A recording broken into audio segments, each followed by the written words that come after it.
अगले 8-10 मिनट में आप 5 ऐसे धमाकेदार रूल्स जानोगे जिनको जानकर आप बदल पाएंगे अपनी हार्ड स्टडी को स्मार्ट स्टडी में। और स्मार्ट स्टडी का मतलब है कि जो पढ़ाई आप 15 घंटे में कर रहे हो वो केवल 3 घंटे में कर पाओगे और बाकी के 12 घंटे आपके हैं। आप कुछ भी करो उनमें, एकदम फ्री हो, घूमो फिरो, कुछ भी करो। बस 2 ही शर्त है उसकी कि अगले 8-10 मिनट तक इस वीडियो का 1 सेकंड भी मत छोड़ना। लाइक शेयर का मन करे तो करना, नहीं तो मत करना, लेकिन इसको जितना जल्दी देखोगे लास्ट तक उतना ही आपका आगे जाकर के टाइम बचेगा। और दूसरी शर्त यह है कि ये जो स्मार्ट स्टडी है ना वो आपको आज से ही शुरू करना है। तो विदाउट वेस्टिंग टाइम सीधा आते हैं टॉपिक पे। और हाँ, जिनके पास 8-10 मिनट में नहीं है ना इस वीडियो को देखने की, मैं मान के चलता हूँ कि वो लोग हार्ड में बिलीव करते हैं, स्मार्ट में नहीं। जो हो सकता है उनके लिए सही हो, लेकिन मेरे भाई आज की डेट में जो कंपटीशन लेवल है, आपको जरूरत है एक हार्ड वर्कर की बजाय स्मार्ट वर्कर बनने की। आपको कब क्या पढ़ना है, कैसे पढ़ना है, कितना पढ़ना है, सारी की सारी बातें आपकी इसी वीडियो में कवर हो जाएगी। आपको एलियन बन के घूमने की जरूरत नहीं है, दूसरा वीडियो देखने की जरूरत नहीं है। वीडियो फिनिश करो और जाके पढ़ाई करो, क्योंकि आप सीखने वाले हो how to study smart. Rule number 1, don't read by time table,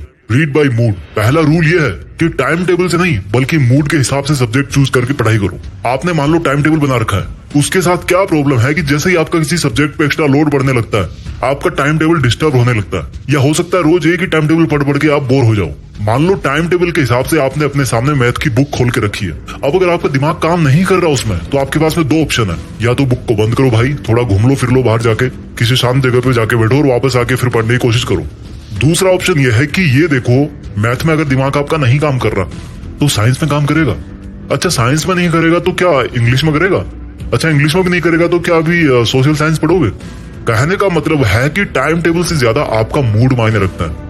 आपको अपनी सेल्फ अंडरस्टैंडिंग होनी चाहिए, क्योंकि हर टाइम हर सब्जेक्ट को पढ़ने का मन नहीं करता यार। अच्छा, बट इसका मतलब ये नहीं है कि आप फिर उस मुश्किल सब्जेक्ट को कभी पढ़ो ही ना। उसको कैसे पढ़ना है वो इस वीडियो के लास्ट तक आपको मैं बता दूंगा। स्मार्ट स्टडी करने का रूल नंबर 2, मैंने फर्स्ट रूल में बताया कि मूड के हिसाब से पढ़ना ज्यादा आउटपुट देता है बजाय टाइम टेबल के। इस रूल नंबर 2 में आपको मैं बताऊंगा कि कितना पढ़ें और कैसे पढ़ें। अब देखो, मान लो आपने लगातार 10 घंटे पढ़ाई कर ली, जैसा कि हम सब लोग करते हैं। एक बार किताब लेके बैठ गए तो 2 घंटे, 3 घंटे, 5 घंटे सोचते हैं कि यार हम पढ़ाई कर रहे हैं, खूब कर रहे हैं, 10 घंटे पढ़ लिए, 15 घंटे पढ़ लिए। दोस्तों, दुनिया में बहुत तरह के रिसर्च होते रहते हैं दिमाग के ऊपर। रिसर्च बताते हैं कि जो हमारा दिमाग का कंसंट्रेशन पावर होता है, अगर आपको उसको बेहतर तरीके से यूज करना है तो वो ज्यादा देर तक नहीं टिकता। अलग अलग सर्वे अलग अलग बताते हैं, लेकिन मैं मान के चलता हूं कि आप शुरुआती 30 मिनट तक अच्छा फोकस कर पाओगे। तो अब आप लगातार 10 घंटे पढ़ रहे हो, तो जो आपके दिमाग की पावर है वो तो भैया पहले आधे घंटे में खत्म हो गई। उसके बाद तो बस आप टाइम को खींच रहे हो। तो लगातार बिना रुके पढ़ने का कोई मीनिंग नहीं करता मेरे दोस्त। मैं आपको स्मार्ट स्टडी करना बता रहा हूँ। आपको क्या करना है, ज्यादा इफेक्टिवली पढ़ने के लिए आप छोटे छोटे स्पेन बना के पढ़ाई करो। छोटे स्पेन का मतलब है कि 25 मिनट पढ़ो, 5 मिनट टहल के आओ, फिर 25 मिनट पढ़ो, 5 मिनट चाय पी के आओ, फिर 25 मिनट पढ़ो, 5 मिनट जाके पानी पी के आओ। ऐसा करने से क्या होगा कि जो आपका दिमाग थक रहा है 25 मिनट में, वो 5 मिनट में वापस रिचार्ज हो जाएगा और आप अगली 25 मिनट के लिए फिर से ठीक से फोकस कर पाओगे। यानी कि आपका दिमाग थोड़ा सा डिस्चार्ज हुआ, फिर आपने उसको 5 मिनट में चार्ज कर लिया। वही अगर आप किसी बैटरी को 8 घंटे लगातार काम में लेकर के पूरा डिस्चार्ज कर दोगे तो वो भैया 5 मिनट में चार्ज नहीं होने वाली। आप 1 घंटा, 10 घंटे, 20 घंटे पढ़ लो, अगले दिन क्या होगा आपका? इसका असर पड़ेगा आपकी अगली पढ़ाई के सेशन पे। लेकिन अगर आपने 25-5 के रूल के हिसाब से 8 घंटे पढ़ाई की तो हर 1 घंटे में आपको 10 मिनट का रेस्ट मिल गया, 10 मिनट आप रिचार्ज हो गए। तो 8 घंटे में आपको 1 घंटे 20 मिनट का रेस्ट मिल गया, आपके दिमाग को रेस्ट मिल गया, या कह लो कि वो वापस साथ में चार्ज होता जा रहा है। 25-5 के बाद में आते हैं स्मार्ट स्टडी रूल नंबर 3 पे। अब आपने क्या किया, 25-5 के हिसाब से पढ़ाई करना चालू कर दी। अब आपके दिन का जो लास्ट वाला 25 मिनट का स्पेन है ना, उसमें आपको पढ़ना नहीं है, आपको 2 काम करने हैं और उन दोनों कामों में आपको बहुत ज्यादा मजा आने वाला है। पहला काम तो ये कि आज आपने जो पढ़ाई करी है तो उसका टारगेट पूरा हुआ कि नहीं हुआ, और उसी बेस पे आपको कल क्या पढ़ना है, कितना पढ़ना है, कल का जो स्टडी प्लान है वो आज ही बना लेना है कि कल मुझे इतने चैप्टर कवर करने हैं, या फिर मेरा कोई दूसरा काम है।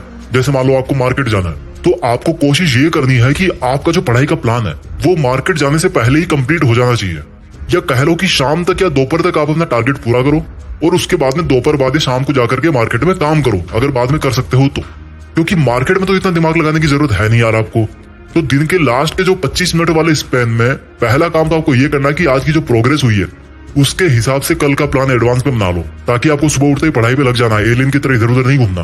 दूसरा काम आपको क्या करना है, लास्ट के 25 मिनट वाले स्पेन में अपने आप को इनाम दो।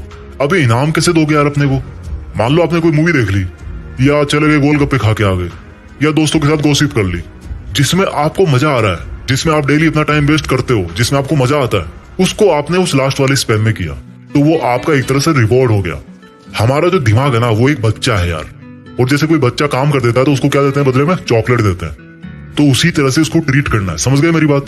सेल्फ रिवॉर्ड और प्लानिंग करनी है आपको लास्ट वाले 25 मिनट के स्पैन में। रूल नंबर 4, मैंने आपको रूल नंबर 1 में बोला था कि मुश्किल सब्जेक्ट को कैसे पढ़ना है, वो मैं आपको इस वीडियो के लास्ट तक जरूर बता दूंगा। तो वही मैं आपको रूल नंबर 4 में बताने जा रहा हूँ।